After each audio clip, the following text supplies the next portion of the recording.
Could Reddit be the blueprint for what the web will look like in the future? Could Netflix be the salvation for floundering Snap Incorporated? And could Fortnite be the next major spectator sport in America? We'll tackle all this and more on this, our 25th episode of Disruptive FM. Roll the tape. It's Disruptive FM. Disruptive FM. Disruptive FM. Disruptive FM. Welcome to Disruptive FM, where business and culture collide. Sponsored by Microsoft and Branding Strategy Insider. With your host, Jeffrey Colon. Okay, here we go. What's up, everybody? Welcome to Disruptive FM episode 25, our silver anniversary episode for the week ending Friday, the 2nd of November, 2018. Yes, 2019 is fast upon us, folks. I'm Jeffrey Colon, your host for the next quarter hour as we dissect the culture of business and check out the latest news in marketing, tech, media, and popular culture. Let's do it. Here are this week's trending topics. Nerd Herd. We are seeing something happen in the world that is interesting. We are seeing activity on the web come alive in real life. When this works, you have humanity's best coming out. And when this doesn't work, you have humanity's worst coming out. And there's no better place to study the intersection of the internet and real life than Reddit. Reddit has always been the front door of the internet. It sets the culture of what happens on the web and in life because it's made up of people. Many platforms are coming under scrutiny lately because they are trying to automate everything on the internet. But Reddit has always used human community moderators. There is tons of hate speech on social media. Reddit has its fair share, but has moved to shut down many of those communities that foster hate. So is Reddit a future blueprint for the web? Well, at DFM, we like to go to the subject matter experts to answer these questions. And there is no better person to field this question than Christine Lagorio-Chafkin, author of the new book, We Are the Nerds, The Birth and Tumultuous Life of Reddit, the Internet's Culture Laboratory. One review of the book noted that to understand Reddit is to understand the next century. Here's what Christine had to say about this topic in a Skype interview we conducted with her earlier this week. Once Ellen Pao became the chief executive of Reddit, she began trying to cut off some of the most noxious communities on the site. And not long thereafter, hundreds of moderators revolted and turned their parts of Reddit dark. Now, what that resulted in was Reddit's original technical founder, Steve Huffman, coming in and returning to Reddit as chief executive. He took fairly swift and decisive action against all the content that, quote, harasses, bullies, or abuses other individuals. He had the moral authority as sort of the creator of Reddit, as the original founder, to come in and put his foot down and clear up this grand misperception, which was that he and Alexis Ohanian had created Reddit in 2005 as a free speech site. You know, he said right away, I'd always been banning people who behaved badly. But before, when they started the company, the first couple of years that they were still there, the problems were a little simpler. If there isn't stuff to ban, they didn't have as many users or as many noxious communities. The problems are at sort of a smaller scale. So it's tough to make policy when you didn't even have the kind of current problems that we do today in terms of the spreading of disinformation online and election meddling. So that said, we should be looking at Reddit as sort of a model for how to act decisively when something new, some big new problem pops up online, such that we've seen in the past 2 years with such incredible pace. When Congress is investigating the flow of disinformation online or political speech online or election meddling, they should not only be looking at Facebook and Twitter, which have gotten so big and so difficult to regulate that even regulators seem to have a hard time wrapping their heads around how to potentially do it. Reddit has these semi-anonymous users, but it is subject subject to all of the same types of meddling that the other sites have been. And I think after having spent, dozens of hours interviewing CEO Steve Hoffman, that he's one of the least appreciated, or I guess most underappreciated voices in Silicon Valley. He has really interesting ways of thinking about these brand new problems that all the sites are still figuring out. And I think, it's worth examining how Reddit, despite that it still has very dark corners and despite that it is still working on these same issues as the other sites are, how Reddit evolves and changes its thinking over time and in order to cut off some of these noxious communities. That was Christine Lagorio-Chafkin on how Reddit can help us understand where the web may be going. Christine is author of the book, We Are the Nerds. Thanks again, Christine. Trending topics on DFM. Snapflex. Oh, snap. Snap is in a free fall. Its cash reserves are dwindling from giant quarterly losses. Morale is poor from a battered share price and cost-cutting measures. And intense competition from Facebook is preventing rapid growth. With just $1.4 billion in assets remaining at the end of a brutal Q3 2018, and analysts estimating it will lose $1.5 billion in 2019 alone, Snap could run out of money well before it's projected to break even in 2020 or 2021. They need a sugar daddy. So what are their options? Snap's big hope is to show a business turnaround story like Twitter, which saw its stock jump 14% this past week, despite losing monthly active users by deepening daily user engagement and producing profits. But without some change, that massively increases daily time spent while reducing costs. It could take years for Snap to reach profitability. The company already laid off 120 employees earlier this year, or 7% of its workforce. And recently, CEO Evan Spiegel promoted Kristen O'Hara to chief business officer, only to rescind the offer 2 days later. Many think Snap is confused. Confusion isn't a bad thing. We all go through it when we're growing. It's how we learn. But the clock is ticking, and unless Snap can find its way, and soon, there could be one less social platform player. That's why we here at DFM think Netflix is the logical shark to snap up Snap. They're both video entertainment companies at the vanguard of cultural relevance, yet the two have no overlap in products. Netflix already showed its appreciation for Snapchat's innovation by adopting a stories-like vertical video clip format for discovering and previewing what you could watch. The two could partner to promote Netflix originals and subscriptions inside of Snap.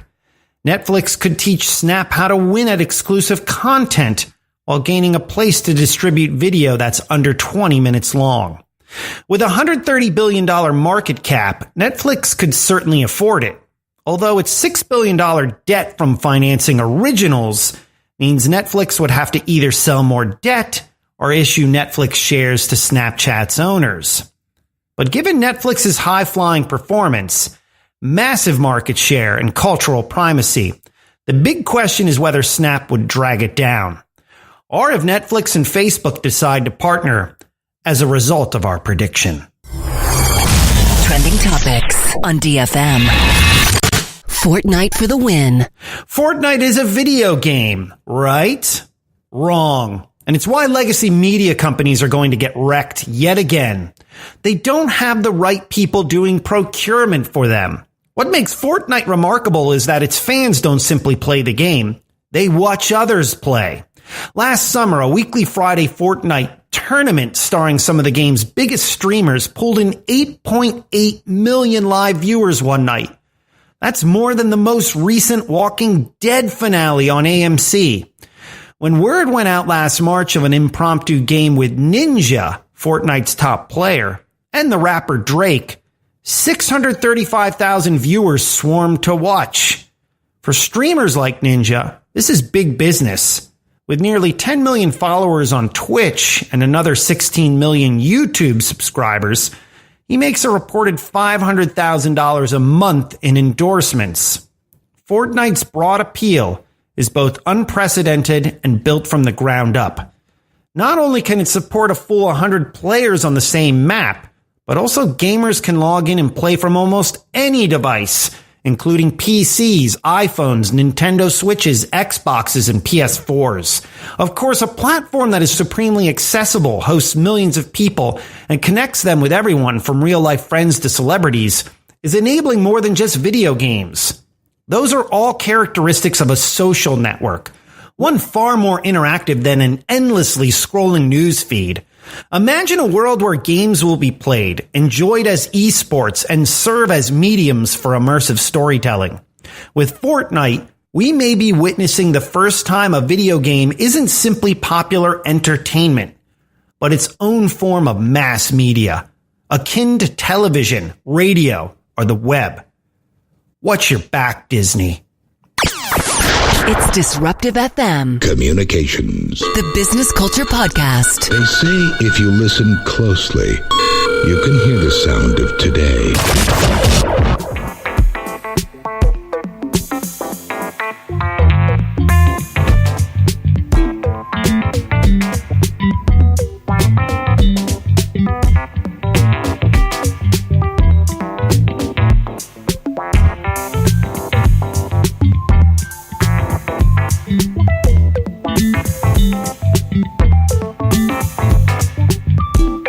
It's Disruptive FM, the culture of business.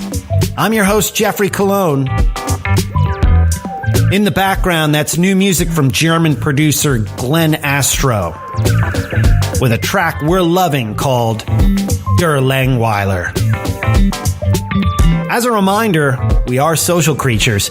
You can connect with us on Instagram or Twitter at DisruptiveFM. Connect with me personally on Instagram or Twitter at DJGEOFFE. Disruptive FM is brought to you by Microsoft Advertising and Branding Strategy Insider.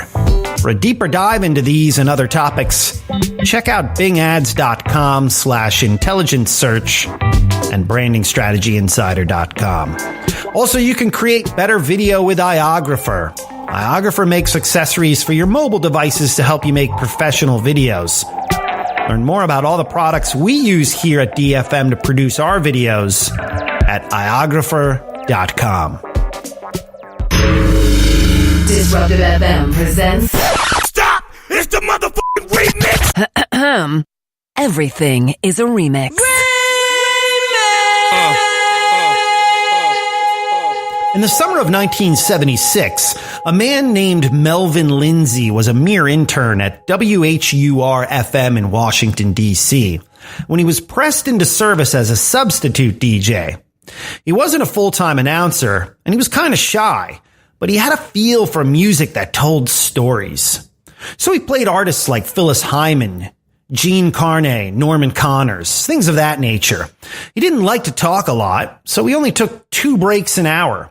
It was long sets of music. Callers loved Lindsay's style, and his template became the basis for what we know now as Quiet Storm, which was named in honor of the last great Smokey Robinson album. The meat of the genre was slow ballads, some instrumentals, and deep album cuts. This freed DJs of the need to play obvious singles or even new songs. Oldies and B-sides were welcome as long as they fit in tone and tempo. Quiet Storm was huge on urban radio, especially from the hours of 9 p.m. to 1 a.m., where it dominated. But the past few years, as terrestrial radio business models have been crushed, and some stations have changed format or have consolidated, the room for the Quiet Storm format has disappeared. But the rise of streaming began to have a crucial impact on R&B in 2016. Streaming opened an alternative path for R&B singers to reach fans outside of radio. It's what you're listening to when you're cleaning the house, cooking, or at home reading a book. And importantly, streaming was, and is still, to a large degree, a young listener's game. Singers who succeed on streaming services are not stuck with the older demographic of urban AC listeners. So when people start raving about being a huge fan of the Quiet Storm genre in 2018, make sure you note we've been here before. It's just that the medium has changed. The message, however, has not. All right, time now to take a look at some blips on the horizon that we have our eye on. It's a segment we call On the Radar. Here's what's on our radar. Number 1. Belief-driven firms found that their stances on political issues impacted sales and stock prices by helping shape the public perception of the company. 64% of consumers globally feel that a company's stand on prominent societal and political issues would affect what they buy. That's up 13 percentage points from 2017. In the U.S., that number is around 57%, rising 10 percentage points from a year earlier. Apparel giant Nike, ride-sharing company Lyft, and a flurry of companies who subtly criticized immigration policy in recent Super Bowl commercials are all poignant examples. Number 2. Upgrade your phone? No thanks, say consumers. Americans are waiting longer to buy new phones more than ever before in the history of mobile phone purchases. Increasing prices for new phones could be one reason for the longer wait between upgrades, with costs sometimes exceeding $1,000. Additionally, customers are now more likely to pay full price compared to 2 years ago, when the devices were subsidized by carriers like AT&T and Verizon. Number 3. Once thought to be an environmentally friendly alternative to plastic foam, paper cups are the new straws. Paper and plastic must be separated from each other at special facilities before the cups can be properly recycled, according to a Wall Street Journal report. As a result, most cups end up in the trash, even if they were originally put in recycling bins. And in some states, people put them in compost bins. Starbucks recently started charging 7 cents for paper cups in the UK. We could start seeing way more BYOM signs in stores, or bring your own mug. All right, that will wrap our 25th episode of DFM. We're celebrating our silver anniversary. Big thanks to our guest, Christine Lagorio-Chafkin, author of the book We Are the Nerds, The Birth and Tumultuous Life of Reddit, the Internet's Culture Laboratory, for joining us. You can connect with us by following me on Twitter or Instagram at DJGEOFFE. Follow Disruptive FM on Twitter or Instagram at Disruptive FM. And you can read more in-depth content via our 3 sponsors, bingads.com/intelligent search, brandingstrategyinsider.com, and iographer.com. Next week, we have Taylor Lorenz, staff writer at The Atlantic, joining us to talk about the need for platforms like Twitter to redesign to fit the times. It's still operating like it's 2007. And in 2 weeks, Louis Hyman is here to talk about his book, Temp. Until then, for everyone here at DFM, thanks for tuning in. I'm Jeffrey Colon. We'll catch you later. You've been listening to Disruptive FM with Microsoft Communications designer Jeffrey Colon. All thoughts are his own. Disruptive FM is produced in Los Angeles by Feeler Media.